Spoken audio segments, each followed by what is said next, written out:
Hello yoga friends, and welcome back to my channel. My name is Jessica, and today we're going to be talking through some common modifications used in asana practice or the physical practice of yoga. I'm making this to accompany my 30-day April yoga challenge, so if you haven't checked that out, go do so now. But feel free to always come back to this video and use any modification at any time in your practice. But the modifications that we're talking about today and the postures that we're talking about today will relate directly to that 30-day challenge. And right off the bat, I want to talk about not judging ourselves for modifying in our asana practice. I think there can be a lot of stigma or a lot of self-judgment or even judgment from others about modifying, and there shouldn't be at all. Modifying is simply doing what is right for your body at that time, and that is a beautiful thing. So we can release any of those judgments with an exhale. Because whether you are a newbie or you've been doing yoga for your whole life, modifying sometimes is just the best thing to do for yourself. So I will be making timestamps down in the description box below, so you can return to this video at any time if you're, I need to look at that downward dog modification. There will be timestamps down below. So let's first talk about what props are commonly used in an asana practice. Starting with these bad boys, the yoga blocks. These are from Gayam. I will be linking everything I'm showing you down in the description box, so if you do want to check them out, you can. Yoga blocks, I think, are the most commonly used, and you can do a million things with them. However, you don't need to buy any of this stuff because sometimes we can find great substitutes just around our home. So great substitutes for yoga blocks are thick hardcover books, maybe sturdy Tupperware, maybe a box of some sort, anything that can take a bit of weight. And this is about like 4 inches thick, and then the medium is 6 inches, and this is 8 or 10. I don't know, I don't have a ruler. But anything that's approximately this size is great that you can find around your home. Next up is a blanket. Blankets are great for padding our knees, for covering ourselves up when we're cold, or even rolling them so they can be used as a cushion or a pillow. So you can actually just use a blanket instead of adding a pillow most of the time into your practice. So blankets are super useful. And our last thing we're going to talk about today is a bolster. This is a rectangular bolster. Obviously this can be subbed out with a rolled up blanket or any pillow, like firm pillow that you can find around your house, like a couch cushion or something like that. They are very useful to have. And the last prop that we're not going to talk about today, but I do want to mention, is the yoga strap. Very common, and maybe I'll make a strap modification video if you guys are interested. Let me know down below.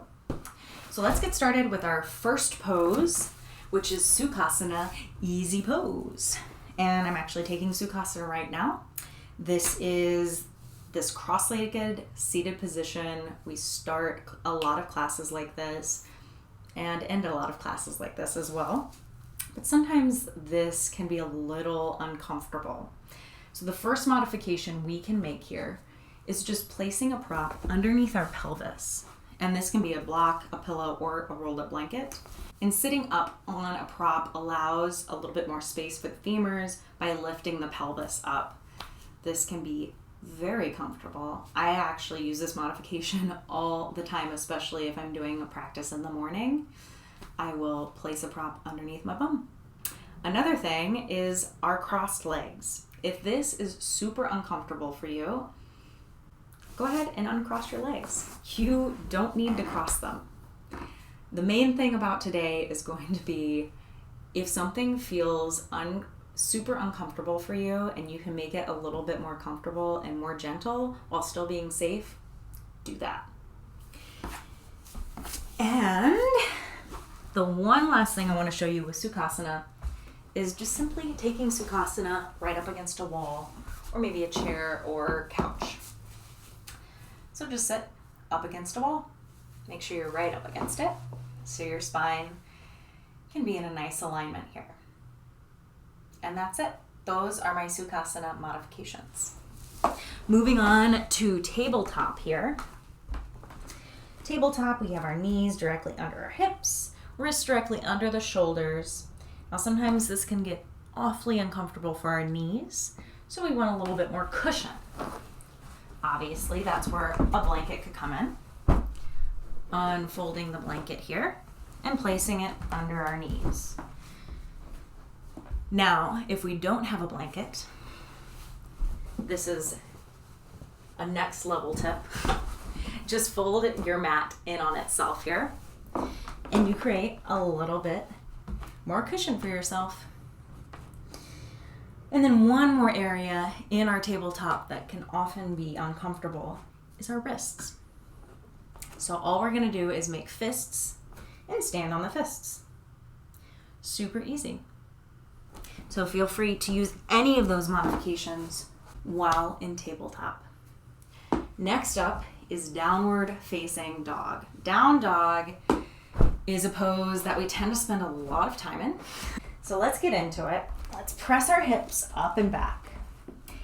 So first off, I want you to get rid of the thought that your heels have to be on the mat. They will naturally come to be on the mat if your hamstrings are open enough. And sometimes that just doesn't happen, and that is okay. We can also widen our stance here, as wide as we'd like. And we can also place blocks underneath our hands to make it a little easier for our wrists. So this is a beautiful way to take downward facing dog. So next up, we have a standing forward fold. So standing forward fold, we're here usually in our Uttanasana, and we exhale, forward fold. Now, again, feel free to bend your knees as much as you like here. Maybe your hands are dangling in the air here, and that's a little uncomfortable. You can always add blocks underneath your hands, maybe a pillow, any sort of prop underneath your hands to just rest on. From here, we usually take a flow. Now, flowing, I think, has a stigma around it of you need to do the most at all times. Let's get that out of our heads right now. It's just a series of postures, and that's all it is. Also, when a teacher says, do your flow, you don't even have to take your flow. You can press back to downward facing dog. So I'm just gonna give you a few options here for that flowing series of movements in our practice. So usually we're here in forward fold. We'll plant our palms here and step back into a high plank, making sure that our wrists are directly under our shoulders. Now, if high plank is not accessible for you, or you just don't feel like taking it, lower your knees to low plank. Then from here, keeping our elbows by our sides, we're just going to lower down all the way to the mat with our palms still under our shoulders. From here, we can take baby cobra by pressing through our palms, lifting our head off the mat, or maybe cobra by straightening our arms and then flipping or flexing our feet and pressing back to downward facing dog. Now that is one way to flow. Another beautiful way to flow is from forward fold. You plant your palms, then you just step back into tabletop and then press up to downward facing dog. That is a beautiful way to flow. You can also go to tabletop, press back through child's pose, and come to downward facing dog, or you don't have to float all. You can always just go to downward facing dog. I didn't go through chaturanga to up dog, and maybe I'll cover that in another video, but I want to keep this video moving. Oh, and one more thing for your plank. If you're ever in plank And again, you can always use this fist trick. So even if you're in a low plank here, you can always make fists with your hands to take some pressure off your wrists. Next thing we're gonna do is lunges or Trikonasana triangle pose, anything like that. You can easily, let me move this over here so you can see me a little bit better. Okay, so this is a great time to utilize our yoga blocks. So say we're here in Tadasana and we step our right foot back for high crescent. And then the teacher says to exhale, lower your palms down to the mat. Well, sometimes that's not accessible, and we can place our palms just down on some blocks. We can do our twists from here. We can do everything from here, boo, boo, boo, boo, whatever we're doing that day. Also, if we're in a situation where we're doing a Trikonasana or a triangle pose, we can always place the block however high, behind or in front, depending on what we're doing. So always feel free to utilize your blocks in those lunging positions, in the twist, as we're going through class.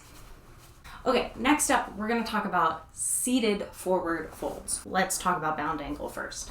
Bound angle is also known as butterfly and yin. Always feel free to bring your heels as far out as you need to, or as close to your groin as you'd like.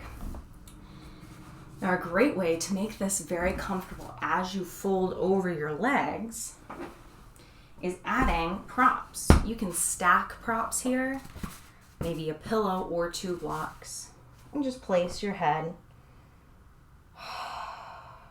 on your prop, and that's it. And that can be utilized in any sort of forward fold. So whether it's staff fold, maybe you want to do, where's my block? There we go. 2 blocks, anything there. You can utilize it in that way. And one more thing for bound angle, sometimes our knees don't want to go down to the ground. So just grab your blocks or 2 pillows and place the blocks underneath the knees. And then from there, maybe you want to forward fold. And last but certainly not least in this series is Savasana, our final resting pose. So a traditional Savasana is taken just on our backs, legs usually slightly apart. Now this pose is all about letting go of tension. So sometimes in this pose, our lower back is not relaxing. That happens to me sometimes. So what I like to do is I like to grab a pillow or even a rolled up blanket and just put it underneath my legs here. That automatically allows my lower back to sink into the floor a little bit more. Also, sometimes having my arms out to the side is not comfortable at all. So you can bring your hands on your belly or your heart, or maybe one on each, whatever feels good for you. This should be a very passive pose. So if you do find yourself in some sort of position that you feel like you're working in any sort of way, then find a different position.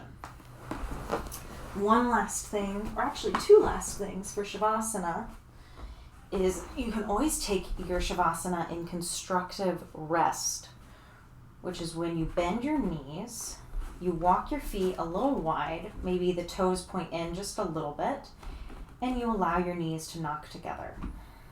This really allows the lower back to relax into the mat.